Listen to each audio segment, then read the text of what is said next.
Hi everyone, this is Serac, and today I've brought my Harpie Time Thief deck to show you. And this deck will cost you about £90 currently. So what I've done is I've built it as sort of a rank 4 toolbox style, and that allows you to really abuse all the different rank 4s that are available and what you've got, what your budget will allow you to do, and so on. There's loads of avenues you can upgrade this deck, either in the main deck or outside. If you like my content, please consider subscribing, liking the video, and so on. It really helps to push more people towards my content and help me show you these cheap decks that you can build. So let's get into the profile. We've got 3 copies of Harpie Perfumer. This is one of your main searchers, and this will search any of the spells and traps that list Harpie Ladies sisters. So the important ones are Elegant Egotist and Harpie's Hunting Ground. And if you control a level 5 or higher Harpie monster, so the Synchro monster or Harpie Lady sisters, you can search 2 instead. And then pretty much all of the Harpies have the effect that their name becomes Harpie Lady whilst on the field or in the graveyard, so all your Harpie support cards work with it. We have 3 copies of Harpie Channeler. Harpie Channeler is one of the ones that came out all the way back in Lord of the Tachyon Galaxy. This was one of the first competitive decks I built back in around hat format. And Harpie Channeler says you can discard 1 Harpie card, special summon 1 Harpie monster from your deck in defense. This card is an instant rank 4. It's really strong in the deck. Most of your Harpie effects work on special summon, although not all of them. So do be aware of that. And it also has a secondary effect where if you control a dragon type monster, its level becomes 7. We're not abusing that in this deck, but there is scope if you wanted to include Harpie's Pet Dragon or Tempest, Dragon Ruler of Storms, that you could include a small rank 7 package in the deck, if that's a way you wanted to take it. Then we have 2 copies of Harpie Oracle. Now, I've chosen to run 2 copies of Harpie Oracle because it's a free special summon if you control a level 5 or higher Harpie, and you can add, it lets you get back one of your spells and traps that lists Harpie Lady sisters. So, if you've used Channeler, you've special summoned, say, Perfumer, you then can activate Elegant Egotist, and then you can special summon Harpie Lady sisters, or you can special summon Harpie Oracle from your deck and immediately get back the Elegant Egotist out of your deck. So that's why I've chosen to run 2 of these. We then have 2 copies of plain old vanilla Harpie Lady. This is in the deck because we're running it Unexpected Die, just as a way of getting another free level 4 body onto the field. We have 1 copy of Harpie Lady Sisters as an Elegant Egotist target. Other than that, we don't really need it that much. It's just in there as an Elegant Egotist target and as another level 5 or higher Harpie Lady monster. We have 1 copy of Harpie Harpist. The reason I'm only running 1 copy of this is because its effect only triggers on a normal summon, its first effect, which allows you to bounce a monster your opponent controls, and then its other effect is very much is an effect that's nice when you link it off or synchro with it, but if you're doing that with it, it'll either be in your hand already where you don't really want it, or you'll have summoned it out of the deck with Channeler or Elegant Egotist, so I don't feel like you need to run more than 1 copy of this. We then have 1 copy of Harpie Dancer, and I've chosen to run this because A, it helps us use Harpie Harpist's effect by giving us an extra normal summon, and B, we're running Divine Wind of Mist Valley, which is really strong in this deck, and again just gives us extra free extension with our Harpie monsters. So that's the Harpie deck, the Harpie part of the monster lineup out of the way. So now for the Time Thief. So we're just running the basic lineup. We've got 3 Time Thief Winder, which is just detach from an Xyz monster you control, special summon it from your hand, and then you get to search. And that's really, really good because it allows you to set Time Thief Retrograde, which is a really, really good, solid counter trap, especially for Time Thief Redoer.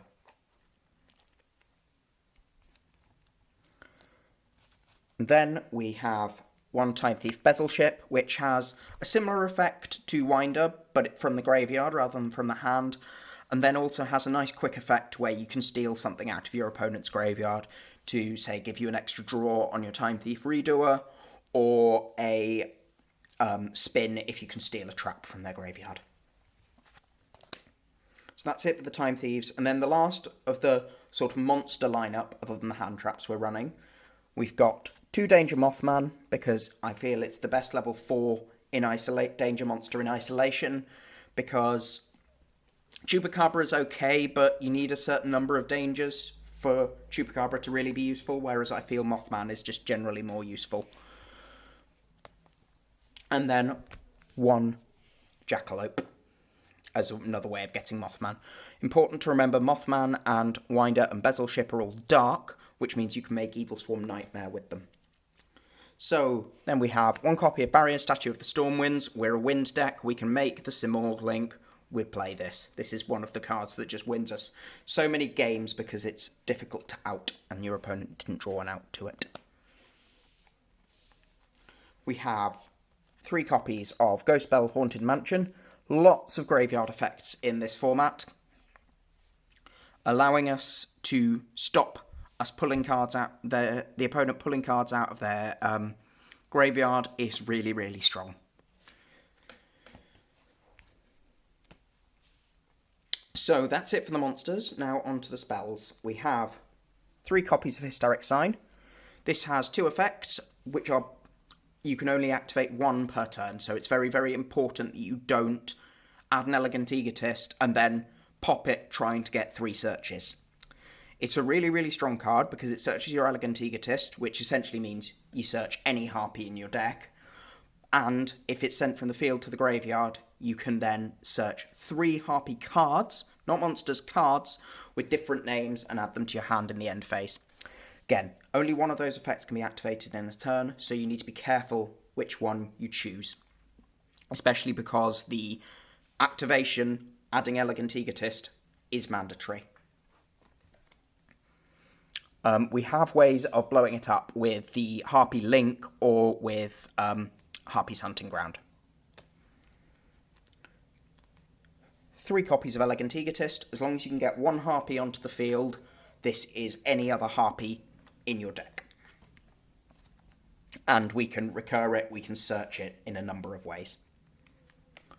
1 copy of Harpie's Hunting Ground. We can search this with Harpie Perfumer.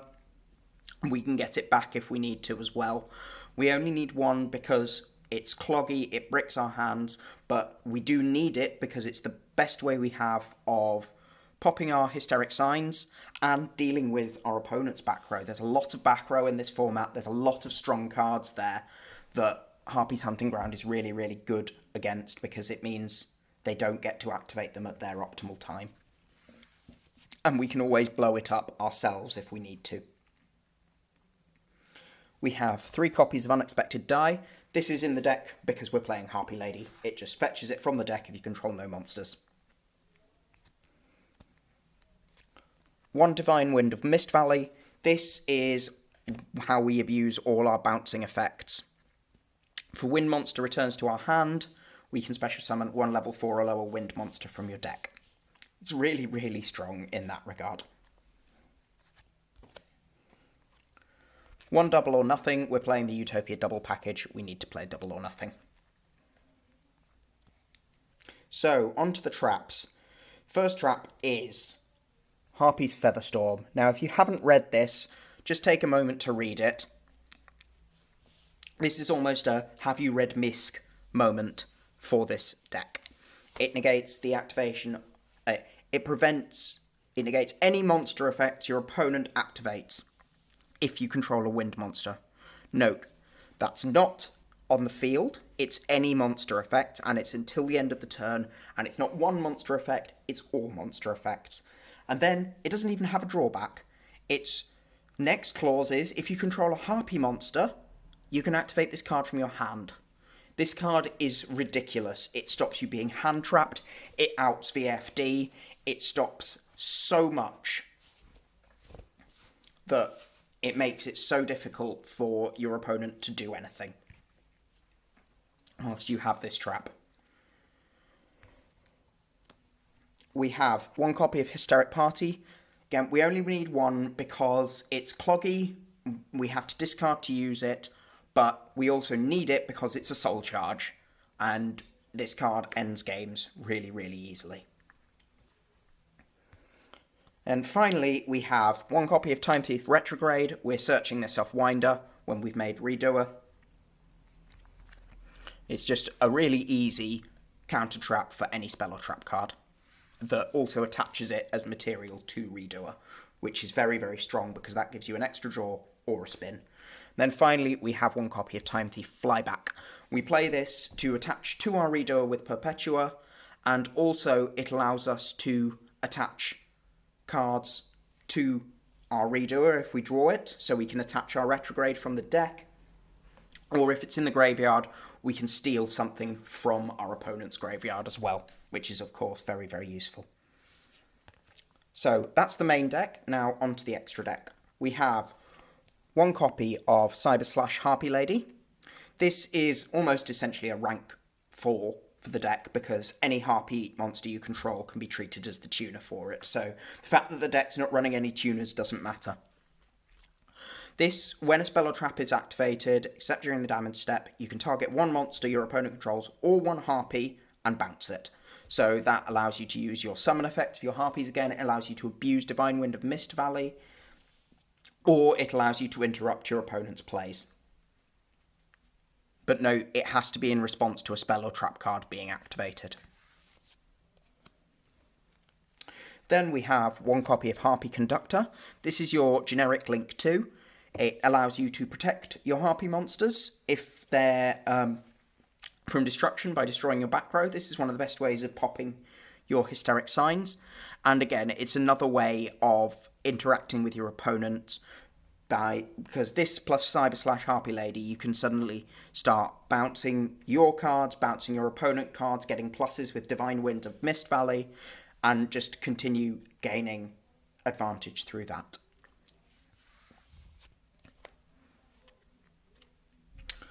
Tri-Brigade Ferrigid the Baron Blossom.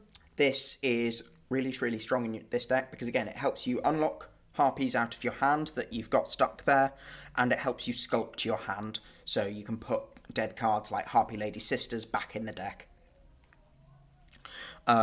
It can be summoned off 2 winged beasts, which is fine, and then again the link doesn't matter too much because you're generally not using your Time Thief cards for linking, you're using them for Xyz summons.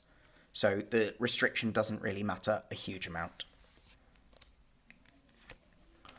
One Nightmare Unicorn, because sometimes we need to proactively remove something rather than reactively, whereas a lot of the interactions with the Harpie cards require your opponent to do something, and similarly, you don't want to waste your Time Thief Redo a spin on a card they've got there unless you're going to be pushing for a game at that point. You would much rather exploit the fact that it's a quick effect and use it that way. One Simorg, Bird of Sovereignty. This is to bring out, well, it brings out any Harpie from the deck, but it also brings out your barrier statue, which is obviously the main use you have for it. It protects all cards it points to with card effects, and if it sticks around, then you can continue special summoning things out of the deck. Now, on to the rank 4s. So, we've got one Time Thief Redoer. This is a fantastic rank 4. It's really sticky, it's difficult to remove, it draws you cards, and it interacts with your opponents by spinning cards. This card doesn't target for the spin, and they detach as an effect, not as a cost. Just important to note that. But it's really, really strong in that regard.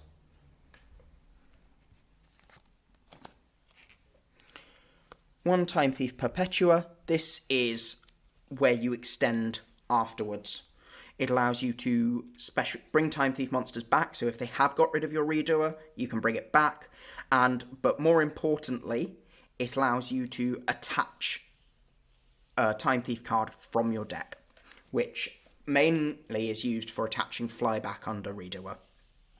And you can do that as a quick effect, so you can do that in your opponent's turn. So you can begin a turn with no materials under redoer, steal one from the top of their deck, use Perpetua to attach flyback from the deck. And you could even end with a Perpetua and a redoer in the graveyard, and then you can use Perpetua, bring back redoer, use redoer's effect to steal a card from the top of their deck, and then you can use Perpetua's second effect to put flyback under it. And suddenly you've begun with a Perpetua on the field, and you've ended with a redoer with a trap and another card from your opponent's deck under it. We have one copy of Lightning Chidori. We're one of the few decks that can run this. It's still one of the best cards in the game. It's non-destruction removal, and gets rid of set cards. Again, there's a lot more set cards in this format because of things like Eldritch and so on. So being able to remove them or just force them out is very, very useful. One Abyss Dweller. Graveyard decks are everywhere. We can make it. It's still one of the best rank 4s, despite it being released in, 2011, I think.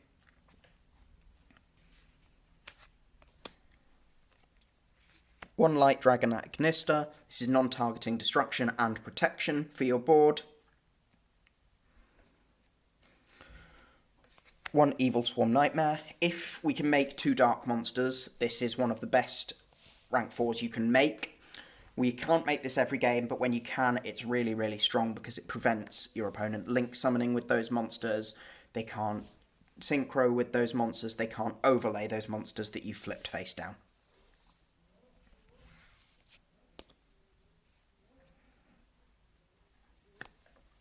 One Digasto Emerald. We can use both of its effects, which is why we're running this, and it's a wind monster for the few synergies that has in the deck. And we can use it for the draw, or we can use it to bring back a copy of Harpie Lady if we need to. One Baguska. Sometimes you just have to make a floodgate on your first turn and hope that your opponent can't out it, and this is one of the best ones. And then finally, to round out the extra deck, we're running the Utopia double package.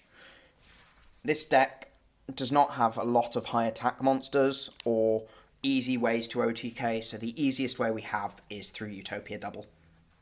And fortunately, Utopia double's not that popular at the moment, so people aren't playing around it as much and are much more likely to leave low attack monsters on the field in attack position for you to suddenly end the game out of nowhere. So that's the deck profile. I hope you enjoyed that. For upgrades, the biggest one would obviously be a copy of Double Azeus. This is an Xyz deck. You're battling with your Xyz monsters, obviously.